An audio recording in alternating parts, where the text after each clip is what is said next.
अब कुछ खबरें दिलचस्प और अजीब दुनिया से। अमेरिका के शहर मिनियापोलिस में कबूतर की वजह से डेल्टा एयरलाइंस की परवाज़ ताख़ीर का शिकार हो गई।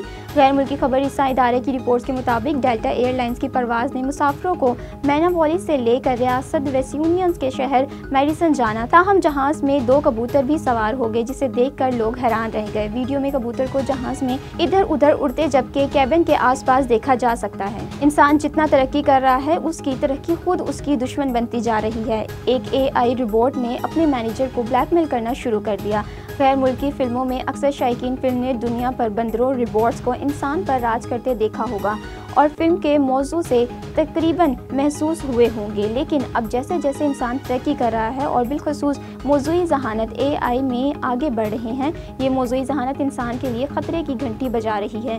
और बाज़ औक़ात ऐसे ही महसूस होता है कि दहाइयों पहले फिल्मों में दिखाई गए मंजर कहीं मुस्तकबिल में हकीकत का रूप न ढाल जाए। बरतानवी शहरी ने आग के साथ बैकफ्लिप्स करके आलमी रिकॉर्ड अपने नाम कर लिया। बरतानवी खतरों के खिलाड़ी ने उस वक्त गिनीज वर्ल्ड रिकॉर्ड तोड़ा जब उन्होंने 30 सेकंड में आग के साथ 7 बैकफ्लिप्स पर परफॉर्म किया। 28 साला रियान लूनी ने अपने नाम गिनीज वर्ल्ड रिकॉर्ड के मुताबिक टाइटल अपने नाम किए।